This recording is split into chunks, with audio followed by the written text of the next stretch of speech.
മലയാള സിനിമയിലെ സ്ത്രീകളുടെ പ്രശ്നങ്ങളെയും തൊഴിലിടത്തിലെ പ്രശ്നങ്ങളെയും ഒക്കെ കുറിച്ച് പഠിച്ച് റിപ്പോർട്ട് സമർപ്പിച്ച ജസ്റ്റിസ് ഹേമ കമ്മിറ്റി റിപ്പോർട്ട് പുറത്തു വന്നതോടെ ചലച്ചിത്ര മേഖലയിൽ വലിയ മാറ്റങ്ങൾ ഉണ്ടായി എന്ന് മന്ത്രി പി രാജീവ് പറയുന്നു. ഈ വിഷയത്തിൽ സർക്കാർ കൃത്യമായ ഇടപെടലുകൾ നടത്തുന്നുണ്ടെന്നും മന്ത്രി പറഞ്ഞു.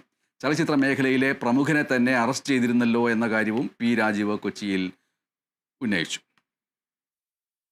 വളരെ നല്ല രീതിയിൽ നമ്മുടെ സിനിമാ രംഗത്ത് കുറേയേറെ മാറ്റങ്ങൾ ആ കമ്മീഷൻ റിപ്പോർട്ടും അതിനെ തുടർന്നുള്ള ചർച്ചകളുടെ ഭാഗമായി സംഭവിച്ചിട്ടുണ്ട്. പൂർണ്ണമായി മാറിയെന്നല്ല, പല മാറ്റങ്ങൾക്ക് തുടക്കം കുറിക്കാൻ കഴിയും. വളരെ നല്ല രീതിയിൽ തന്നെ അഭിപ്രായങ്ങൾ പ്രകടിപ്പിക്കാൻ തുടങ്ങി. ചില സ്ഥലങ്ങളിലെങ്കിലും കമ്മിറ്റികൾ വന്നു. ഇപ്പൊ ഏറ്റവും വലിയൊരാളെയല്ലേ നമ്മളൊരു സിനിമാ നടി തന്നെ പരാതിപ്പെട്ടിട്ട് വളരെ കരുത്തുണ്ട്, സമ്പന്നാണെന്ന ഒരാളെ തന്നെ പോലീസ് അറസ്റ്റ് ചെയ്ത് ജയിലിലിട്ടില്ലേ? ഇതല്ലോ അതൊരു വിട്ടുവീഴ്ച നമ്മൾ ചെയ്തില്ലല്ലോ. അത് പരാതി വന്നു, പിന്നെ കോടതിയാണ് ബാക്കി കാര്യങ്ങൾ തെളിയിക്കേണ്ടത്. അതിലൊക്കെ സർക്കാരിന്റെ വളരെ ശരിയായ സമീപനമാണുള്ളത്.